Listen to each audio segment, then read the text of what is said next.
Здравейте и добре дошли в моя канал.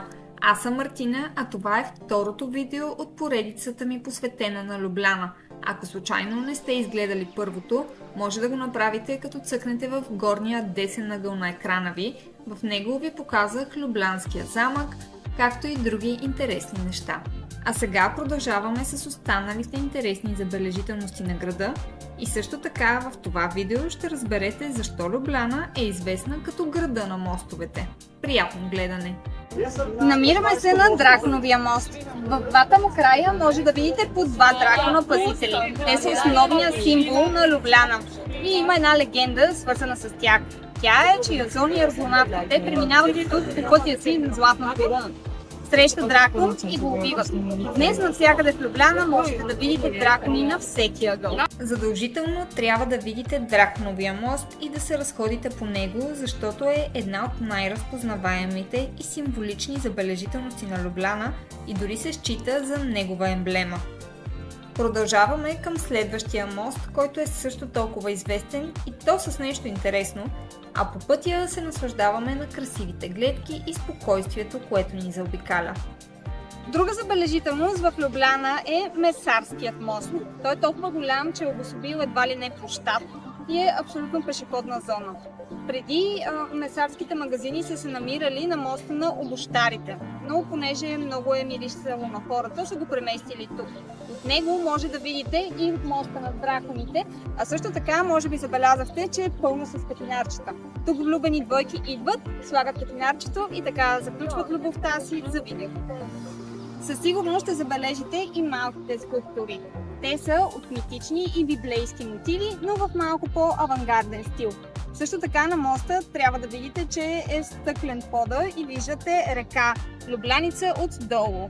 Ако имате страх от високо или пък от вода, може малко да се притесните, но това не трябва да ви спира да минете по моста, дори и да не стъпвате върху стъклената му част.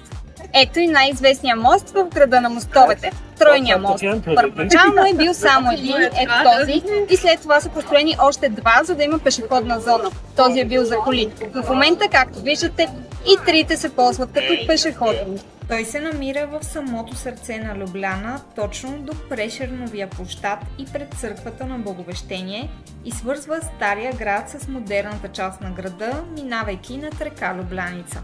Запътваме се към следващата забележителност, която спокойно вече не е мост, а нещо доста по-интересно и романтично. Намираме се на главния площад на Любляна. На него е издигнат паметник на Франсе Прешерен, най-известният поет на Любляна, който е написал словенския химн.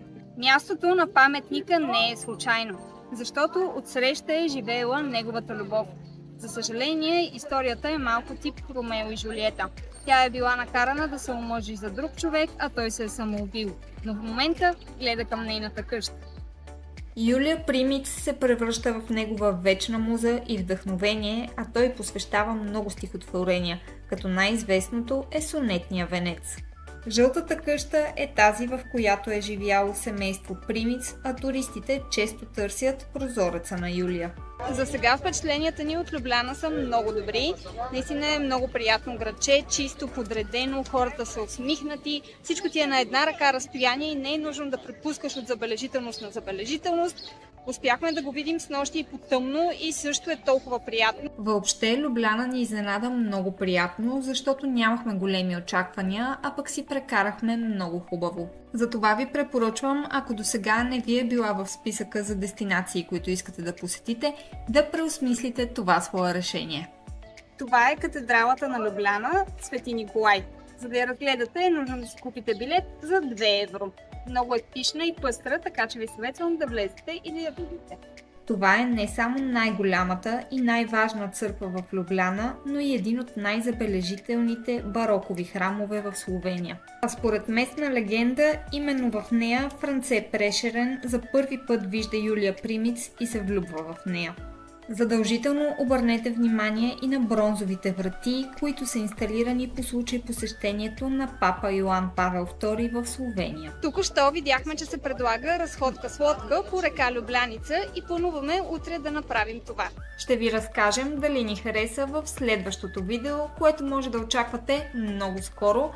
А до тогава ви благодаря, че за пореден път попътувахте заедно с нас и се надявам видеото да ви е харесало. Ако е така, го харесайте, коментирайте и се абонирайте за канала ми и до следващия път.